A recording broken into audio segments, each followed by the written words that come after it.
திரு பொன்ராஜ், எப்படி பாக்குறீங்க? திரு எடப்பாடி பழனிசாமி சைலண்டா இருக்காருன்னு பார்க்காதீங்க, ஆனா எல்லாத்தையும் சாதித்திருக்கிறார் அப்படிங்கிறாரு திரு பொன்ராஜ். இந்த நிகழ்ச்சியை பார்க்கும் பொழுது அமித்ஷா மட்டும்தான் பேசினாரு. எடப்பாடி பழனிசாமி முகத்தில் ஒரு ஒளி இல்லை, அமைதியா உட்கார்ந்து இருந்தாரு. இதை பார்க்கும்போது எனக்கு ரெண்டு சம்பவம் தான் ஞாபகத்துக்கு வருது. ஒண்ணு மனோகரா படத்துல அரசர் கேட்பார், நீங்கள் எதற்காக அழைத்து வரப்பட்டிருக்கிறீர்கள் உங்களுக்கு தெரியுமான்னு. நான் அழைத்து வரப்படவில்லை, இழுத்து வரப்பட்டிருக்கிறேன் என்று அவர் சொல்றார். ஒரு பெரிய கட்சி, அந்த கட்சியோட முடிவு அவங்க எதிர்பார்க்காம அவங்க விரும்பாம ஒரு இடத்துக்கு போவாங்களா சார்? இது எப்படி நீங்க அந்த ஒப்பீட சொல்றீங்கன்னு எனக்கு புரியல.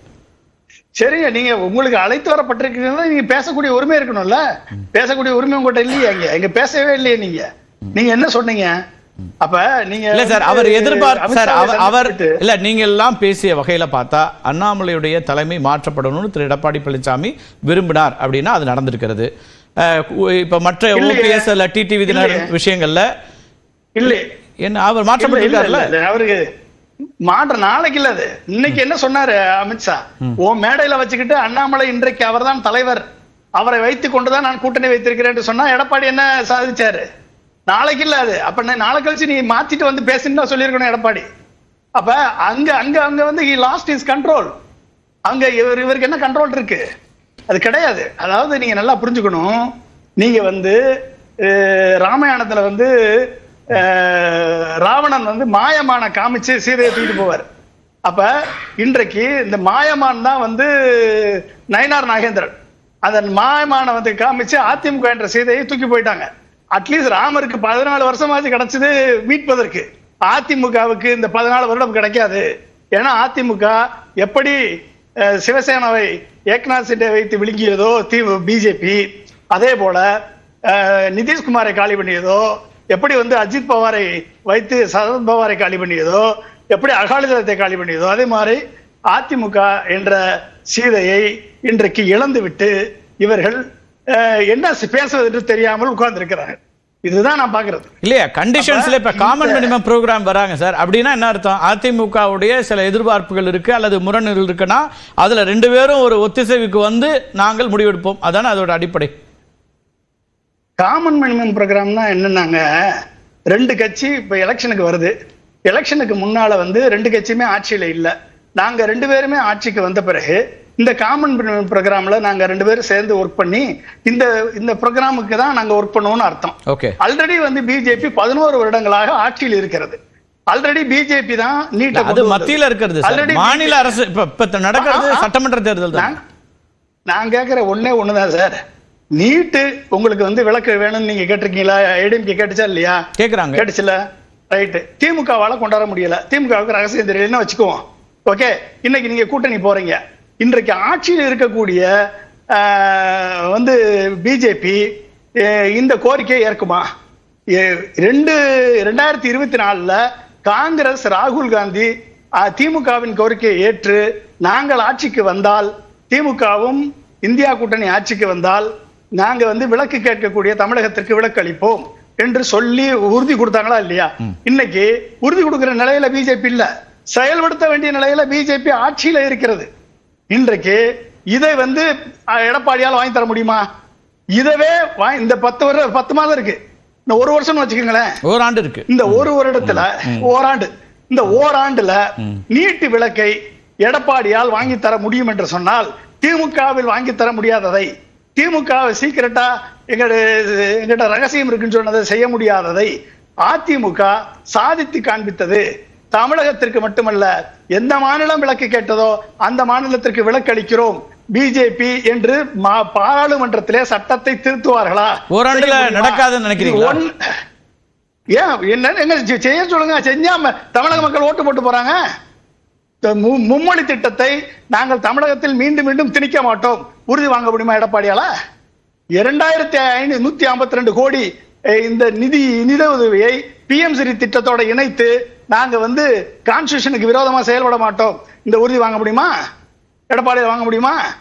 ஆல்ரெடி ஆட்சியில இருக்கு, நீங்க ஆட்சிக்கு வர தேவையில்லை. ஆல்ரெடி பிஜேபி ஆட்சியில இருக்கு, அவங்களோட கூட்டணி வைக்கிறீங்க. தமிழக மக்கள் 11 ஆண்டுகள்ல பல்வேறு புயல் மழை வெள்ளத்தில் பாதிக்கப்பட்ட போது 1 மணி நேரம் ஒதுக்கி பார்க்க வராத அமித்ஷா அவர்கள், உள்துறை அமைச்சர் அவர்கள் இன்றைக்கு 3 நாட்கள் தமிழகத்தில் வந்து ஸ்பெண்ட் பண்றாருன்னா எதற்காக? ஆட்சியை பிடிப்பதற்கா? ஆட்சியை பிடித்து அதிகாரத்தை வாங்குவதற்கா? நீங்கள் ஆட்சியில் இருக்கும் போதே நீங்கள் தமிழக மக்களுக்கு நன்மை செய்யவில்லையே, நீங்க எப்படி நீங்க வந்து செய்வீங்க? தமிழக மக்களுடைய எண்ணங்களை, ஆஸ்பிரேஷனை நீங்க செயல்படுத்த முடியலையே. மும்மொழி கொள்கை எதிர்ப்போம் என்று சொல்லக்கூடிய எடப்பாடி, இல்ல நாங்க பிஜேபியோட சேர்ந்து விட்டோம், நாங்கள் மும்மொழி கொள்கை ஏற்கனவே சொல்ல முடியுமா அவரால? சொல்லுங்க. முதல் கட்ட இந்த சிக்கல்கள்லாம் இருக்கு அவங்களுக்கு. இந்த முரண்கள் இருக்கும்போது இந்த அணிக்கான இதெல்லாம் எதிர்கொள்ள வேண்டியிருக்குங்கிறீங்க. பேசலாம். முதல் கட்ட இந்த அணிக்கான ஓகே, இந்த அணிக்கான மட்டும் இல்ல கார்த்திகை செல்வன், இந்த ஒட்டுமொத்தமாக அண்ணா திராவிட முன்னேற்ற கழகத்தினுடைய தொண்டர்களின் உணர்வுகளுக்கு இவருங்க என்ன சொன்னாங்க? 2024 கூட்டணி கிடையாது, 2026 கூட்டணி கிடையாது, எப்போதும் கிடையாது. அமித்ஷாவை சந்தித்து விட்டு வந்த பிறகு என்ன சொன்னாரு? இப்போதைக்கு அதை பத்தி பேசுறீங்க, எலெக்ஷன் 6 மாசம் இருக்கு, எலெக்ஷனுக்கு முன்னாலதான் அதை முடிவுட முடியும் சொன்னவர் யாரு? எடப்பாடி. இன்றைக்கு எதை வைத்து அவர் வந்து இன்னைக்கு போய் அந்த மீட்டிங்ல உட்கார்ந்து மௌனியாக நின்று எல்லாவற்றையும் ஏற்றுக்கொண்டு வந்தார்? அண்ணா திராவிட முன்னேற்ற கழகத்தை அடமானம் வைத்து விட்டு வந்தார். இந்த எப்படி அதிமுக தொண்டர்கள் ஏற்றுக்கொள்வார்கள்? எப்படி தமிழக மக்கள் இந்த கூட்டணியை, சந்தர்ப்பவாத கூட்டணியை அங்கீகரிப்பார்கள்? சரி, முதல் கட்ட கருத்தை எடுத்துக்கிறேன் திரு ஸ்ரீராம். இவ்வளவு முரண்கள் இருக்கு, இவ்வளவுலாம் சொல்லிட்டு இப்ப எப்படிங்க ஏத்துப்பாங்கன்னு கேட்கிறாரு திரு பொன்ராஜ். இல்லையா, இப்போ திமுக இந்த இண்டி கூடல் இருக்கும்போது முல்லை பெரியார் டேம் ஹைட்டை இன்க்ரீஸ் பண்ணுறதையோ டிக்ரீஸ் பண்ணுறதையோ ஏதாவது ஒரு கேரண்டி வாங்கிட்டாங்களா கேரளா கிட்டேருந்து? இல்லை மேகதாது டேமை கட்டுவோன்னு துடிக்கிறாரு டிகே சிவகுமார், ஏதாவது அக்ரிமெண்ட் போட்டு வந்திருக்காரா தமிழ்நாடு நலனை காப்பதற்கு? அதெல்லாம் மறந்துடுவாங்களே திமுக, அதை பற்றிலாம் கவலை இல்லை. அங்கே போய் முதல்ல கேளுங்க. எக்கனாமிக்கலி வீக்கர் செக்ஷன் இன்னைக்கு கேரளாவில் இருக்கு, காங்கிரஸ் கவர்மெண்ட்லாம் இருக்கு, நீங்க எதிர்க்கிறீங்க, அந்த கேரண்டி இங்க வரும்னு கேட்பீங்களா? இங்க இருக்கிறவங்க எல்லாம் ஒத்துக்கறாங்க. இல்ல இல்ல, மும்மொழி கொள்கை எல்லா மாநிலத்திலும் இருக்கு, தமிழ்நாடு தவிர. அங்க எல்லாம் அவங்க ஆதரிக்கிறாங்க. காங்கிரஸ் தலைவர்கள், தமிழ்நாட்டில் இருக்கக்கூடிய இடதுசாரிகள் அதை வந்து எதிர்க்கிறாங்க. அப்ப தேசிய கட்சின்னு சொல்லாதீங்க, ஒரு ரீஜனல் கட்சின்னு சொல்லுங்க. தேசிய கட்சினா ஒரே ஸ்டாண்ட் தான். இப்ப அந்த மாதிரி மாறுறது தேசிய கட்சி இல்ல. தேசிய கட்சினா எல்லாத்துலயும் ஒரே ஸ்டாண்ட் தான் இருக்கும். அதே மாதிரிதான் உங்களுக்கு ஏன் இந்த நீங்க முரணை பத்தி பேசுறீங்க? திரு எடப்பாடி சொன்னதை பார்த்து வைகோ அவர்கள் சொன்னாத விஷயமா, தமிழ துரோகின்னு யாரை பார்த்து சொன்னாரு? ஒரு கல்லறை மன்னிக்குமான்னு யாரை பார்த்து சொன்னாரு? 2Gயில் கட்டுக்கட்டாக பணம் வாங்கி கொண்டு போனார்கள் ஆராஜான்னு சொன்னது யாரு? இன்னைக்கு அவர் எங்க இருக்காரு? இன்னைக்கு இதுல இந்த மாதிரியான முரண்கள் பத்தி எல்லாம் நீங்க பேசக்கூடாதுங்க.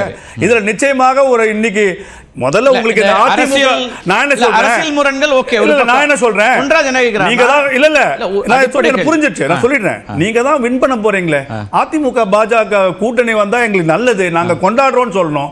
ஏன் இப்படி கதறீங்க எல்லாரும்? ஏன் இப்படி பண்ணாங்க, ஏன் இப்படி பண்ணாங்கன்னா உங்களுக்கு தெரியும் நம்மளுடைய எதிர்காலம் வீக்குன்னு உங்களுக்கு தெரியும். அந்த கதறல் தான் இங்க நான் பாக்குறேன்.